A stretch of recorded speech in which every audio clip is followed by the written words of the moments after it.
Jeff, a resident of Dayton, Ohio, was driving with his 3-year-old son, Miles, in the back seat when they passed by a modest cemetery decorated with only flowers and small plaques.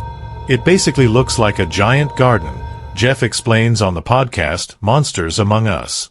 According to Jeff, as they drove by, his toddler, who'd been happily singing, abruptly stopped, pointed to the cemetery and exclaimed, "Look at all those people." Jeff turned to look, but didn't see a soul. Confused, he asked Miles what he was talking about. "All those people over there," his son replied. "There sure are a lot of grandmas." As Jeff tells it, chills ran down his spine as he asked his son what the people were doing. "They're all standing there, looking down at the grass," Miles said. Completely unsettled by the conversation, Jeff sped up and drove home. Later that same day, he says his young son was watching TV when he turned to Jeff and said, "You know, they weren't alive." Thinking Miles was referring to the cartoon, Jeff asked what he meant. "Those people we saw, they were all paused," his son replied. "I don't know if my kid has the sixth sense," Jeff says, "or if he just has a wild imagination."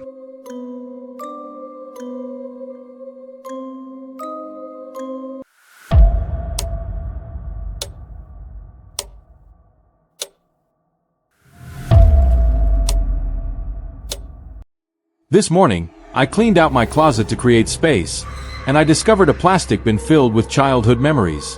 Being sentimental, I removed the bin and began searching through it. The bin mostly contained artwork from my elementary school years, and the majority of them were scribbles or finger paintings on bright construction paper. In particular, a crayon drawing of my entire third grade class drew my attention. I have to say that I must have been quite the artist back in the day because I actually recognized some of my classmates. It helped that I had tried to spell their names next to each stick figure, even if I misspelled them horribly. It just gave me that warm and fuzzy feeling inside, being able to cherish memories like this. I was about to move on to some more crafts when something in that drawing caught my eye. That's when I remembered everything. When I was young, I went to this really small Lutheran school. The school offered kindergarten through 5th grade, and the larger classes would typically have 10 to 12 students in them. That's usually because 2 grades were often combined in one class. Kindergarten and 1st grade were stand-alone classes. However, 2nd and 3rd grade were lumped together, and the same for 4th and 5th grade, which was taught by the principal. Also, this school was very open-minded.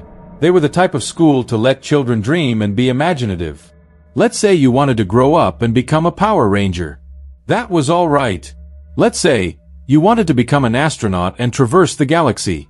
That's outstanding. Or even, let's say that you wanted to grow up and raise a ranch of unicorns. That was the perfect dream. I can't recall having a specific dream like that. It's not like I wasn't an imaginative kid. Not at all. Something else just consumed my memories.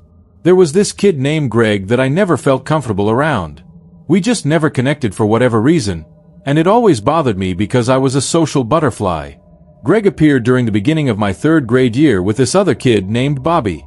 Now, Bobby was this sickly-looking kid who was ashen and had dark circles under his eyes like a raccoon.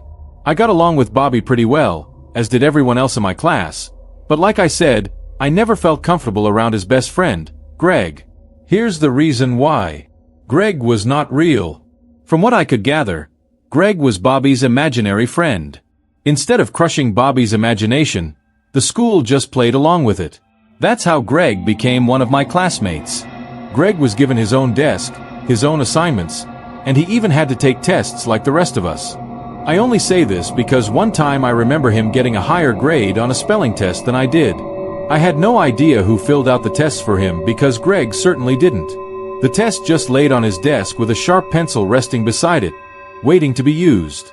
It must have been my teacher. I don't understand why she would have gone to all the trouble though. Every day, I'd sit at my desk in the back of the room and watch Bobby and Greg walk in. Bobby would be carrying 2 backpacks and 2 lunchboxes, and the weight always seemed to be too much for him to bear.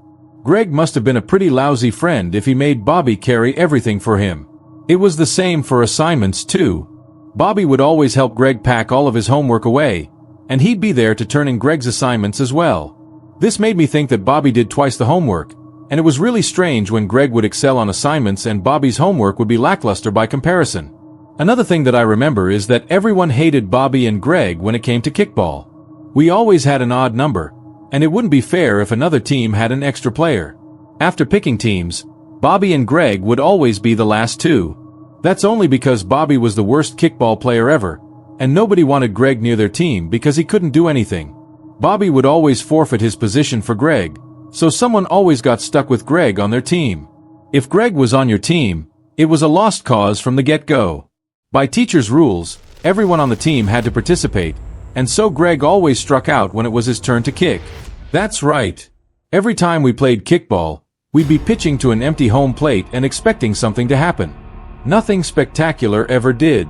The strange part is that we never questioned this. We were so young that we never thought anything of it. Sometime around October, we entered our big project unit, which would involve the world's various environments.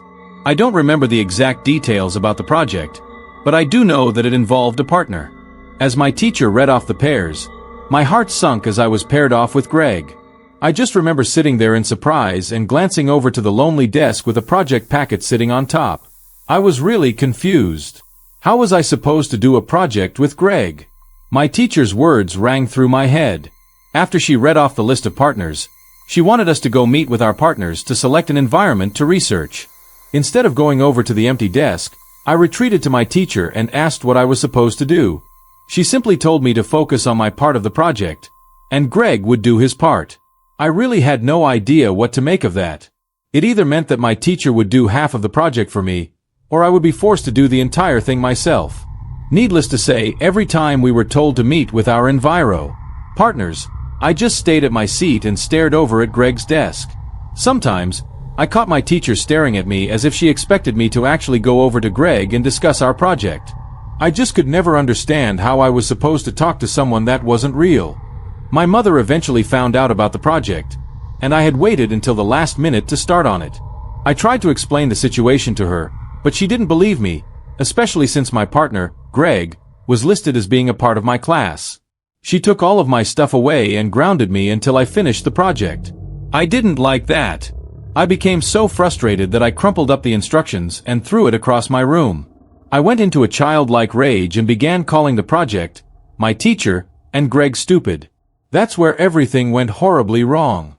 Before I could get another insult out, I was snatched off my bed and was dangling 6 feet in the air. There was a chilly, vice-like grip around my throat and cutting off my airway. My small legs were kicking uselessly beneath me as I turned blue in the face. Everything around me seemed to stop, and black dots were appearing in my vision. I couldn't tell if it's because I almost passed out or what, but I remember seeing 2 icy dots amongst all the black ones. Before those dots could consume my vision, I was harshly dropped to the ground. I laid on the floor of my room for what felt like hours, paralyzed with fear and waiting for something to happen, but nothing did. There was no evidence that I had been attacked or had levitated inches from my ceiling. There wasn't even a mark around my throat, which felt extremely sore afterward. I pulled all of the tricks in the book, trying my best to stay home from school, yet I had no choice in the matter. When I entered class late the next day, all eyes were on me, and I couldn't help but imagine something sinister sitting at that empty desk for every day afterward. I couldn't explain what happened to me. Nobody was willing to listen to me either. So, it was no surprise that I cracked one evening and had a complete and utter emotional breakdown at the dinner table, begging my parents to let me transfer to a public school. They agreed, but I had to finish up the semester at my current school, or I wouldn't get credit for it. It was tortuous going to school every day. I was terrified. I almost didn't take notice when Bobby stopped coming to school entirely. My teacher insisted that he would be back soon, yet I never saw Bobby again. I always assumed that he had some medical issues that prevented him from attending. In a way, Bobby's absence created a slight problem in my classroom. Who would help Greg every day? It turned into a class job. For 1 week, one student was tasked with helping Greg, and then, Greg would go home with him that day. Each week, the task would alternate to someone else. It was really just a sick leadership exercise that the staff thought up. Before the job could alternate to me, the semester had finished, and I had never been more thankful in my entire life. I transferred to my local public school after that. So, when I was searching through that plastic bin, I also found some of my old yearbooks. Greg actually had his own entry. The photo was the same background as all the other photos, and below the blank picture simply read Greg. He had no last name. When I discovered the yearbook, it gave me an idea. I would try my best to contact my old classmates and ask them about Greg. Surely, they would remember something this crazy. I sat at my computer and punched each of their names into search engines and social media. Nothing. Absolutely nothing came up. I tried all night to track at least one of them down, but I had no leads. To some extent, it was like they never existed. It was the middle of the night when I decided to put this all behind me. I packed all the artwork and yearbooks back into the bin and gave the memories a safer location in the attic. What gets me is that I chose the wrong time to hash all of this up. Both of my kids are in the imaginary friend stage of their childhood, and it's really starting to unnerve me.